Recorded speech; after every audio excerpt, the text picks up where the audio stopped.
بسم الله الرحمن الرحیم. تحلیل موضوع فقاهت میان شیخیه باقریه در دوران معاصر ضمن 4 محور. یکی از مکاتب فکری در متن شیعه اثناعشری مکتب استبصار شیخیه باقری است. آغاز این اندیشه و مکتب از قرن 13 بود که آثار عالم ربانی مرحوم شیخ احمد احصایی اعلی الله مقامه همچون شرح الزیارة الجامعة الکبیره در اوساط علمیه آن برهه منتشر شد و به شهرت رسید. با آغاز قرن 14 و عصر پیشرفت و تکنولوژی و ظهور پدیده تجدد، برخی گمان می‌کردند که این مکتب به افول می‌رود. آری، اندیشه‌ای که ریشه در شلته دارد فانی است، اما اندیشه‌ای که مقتبس از قرآن و سنت است تا قرآن و سنت باقی است، این اندیشه نیز جاوید است. مکتب شیخ اعلی الله مقامه چنین است و به طور مکرر بزرگان دین اعلی الله مقامهم به این مهم تصریح فرمودند. دوران معاصر دوره عبور از سنت به مدرنیته است. پیشرفت‌های بشری و اختراعات به قدری سرعت گرفته است که در تاریخ بشر نمونه ندارد. این برهه دوران باز شدن دروازه‌های عجیب و غریب تکنولوژی‌ها و به تدریج بسته شدن درگاه زندگی سنتی است. عبور از این برهه واقعاً دشوار است، چرا که متدینان در پی نگهداری اصالت‌ها هستند و از طرفی فشار زندگی مدرن مسائل جدیدی را به وجود آورده است. 3 راه حل در پیش است.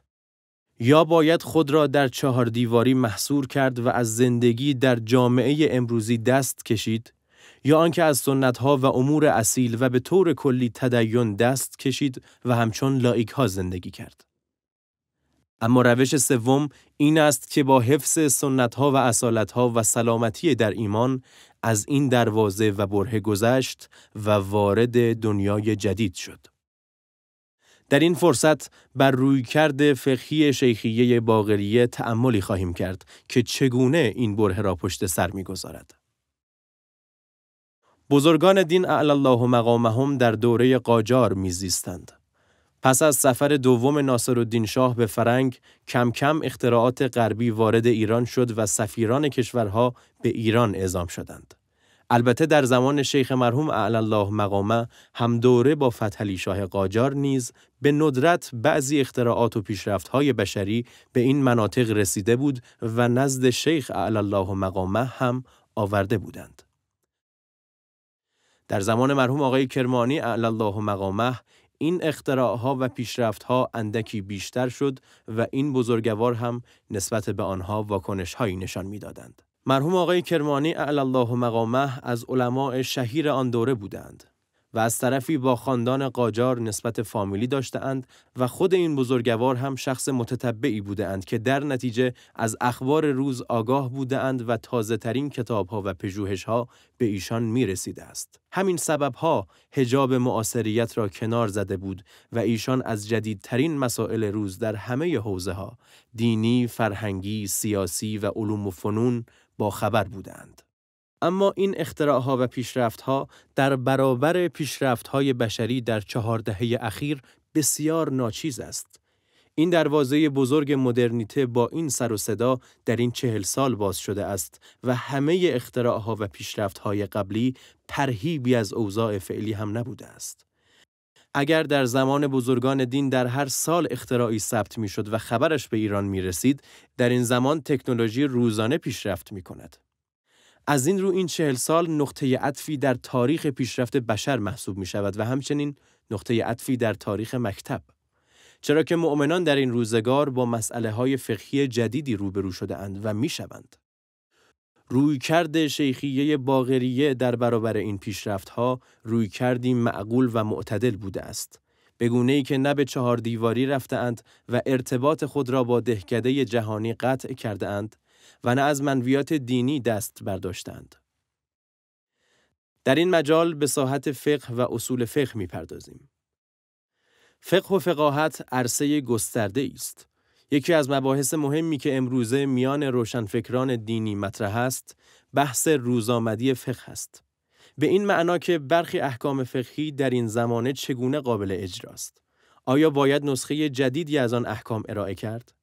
به تعبیر دیگر، پویایی فقه شیعه در نگاه به احکام فقهی در گرو توجه به شرایط زمانی و مکانی است.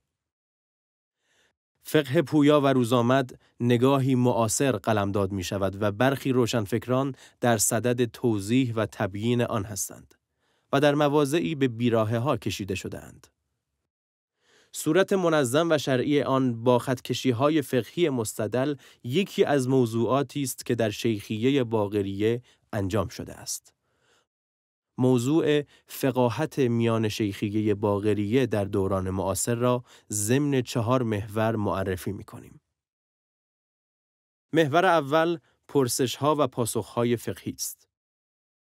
قریب به 1000 پرسش و پاسخ در ابواب مختلف فقهی، طهارت، صلات، صیام، حج، خمس و زکات و زیارات تا ابواب فقهی دیگر همچون تجارت، نکاح، طلاق، صید، مطاعم و مشارب تا کتاب ارث و کتاب دیات.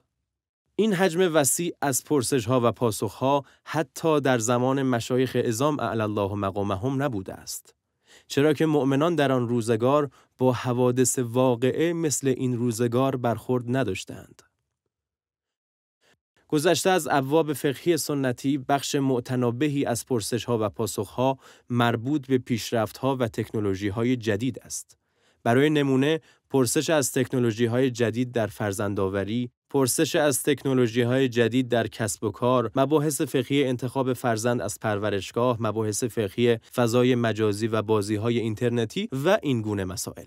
میان شیخیه باقریه از زمان شیوع بیماری مصری پرسش‌های مختلفی مطرح شد و پاسخ‌هایی ارائه شد.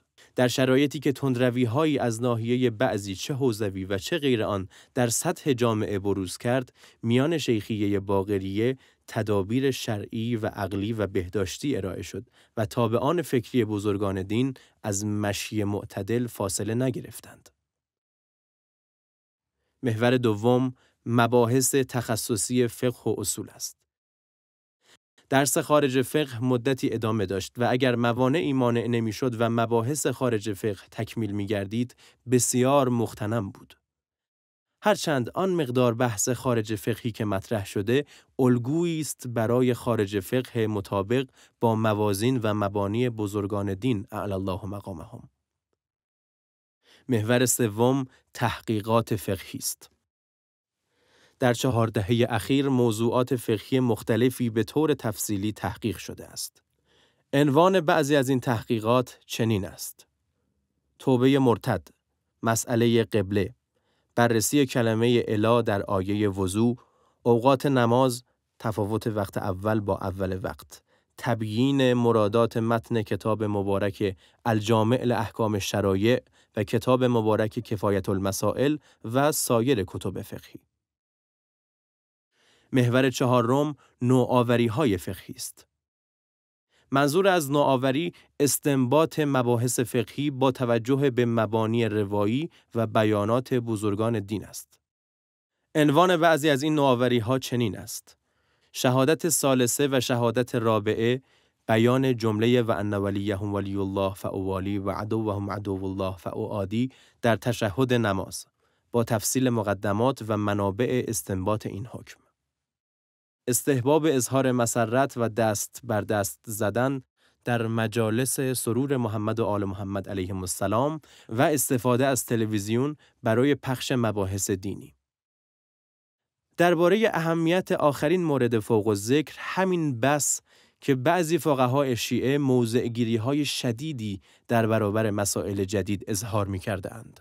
مسائلی همچون آب لوله کشی، دوش حمام و بلندگو. اما در شیخیه باقریه دور از هر گونه تحجر با این وسائل و امور رفاهی برخورد معتدلی صورت گرفته است. یکی دیگر از نوآوری‌های فقهی بازنویسی کتاب کفایت المسائل مطابق نیاز امروز است که طرح گسترده است.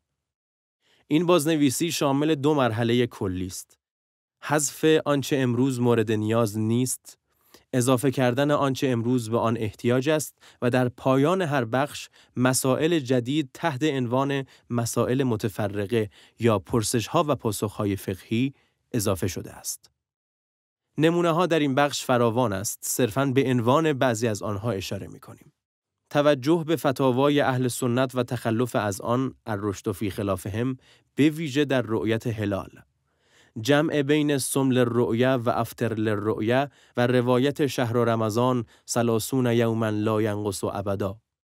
بررسی شرطیت یا شرطیت شهادت ثالثه در اذان و بیان نظر حق در این باره. بررسی فقهی احتساب پرداختی جهت وام به عنوان خمس، سهم سادات و سهم امام علیه السلام. بیان مصادیق سهم امام علیه السلام در این زمان و پاسخ به پرسش‌های فقهی در این باره و 10 موضوع دیگر. آنچه اشاره شد با تمرکز بر فقه بود و اینها غیر از مباحث حکمی و اعتقادی و برنامه‌های تعلیم و تعلم و برنامه‌های اجرایی و از این دست امور است. همه این برنامه‌ها در اصول و فقه مطابق مبانی بزرگان دین اعلی الله مقامهم است و احکام حوادث واقعه از مبانی روایی و بیانات مشایخ عظام اعلی الله مقامهم استفاده شده است. از این رو وقتی از استاد ما حفظه الله سوال شد که نام مجموعه آثار شما چه باشد، فرمودند مواریث الکرام، یعنی آنچه از آقایان کریم مشایخ عظام اعلی الله مقامهم به ارث رسیده است. در واقع آنچه ایشان بیان کرده اند برگرفته از بزرگان دین است و مواریث محسوب می شود. حال پرسش حیاتی این است: اگر این امتیازات مکتبی در عرصه فقه نبود، به راستی شیخیه باقریه چگونه این دوران گذار از سنت به مدرنیته را می گذراند؟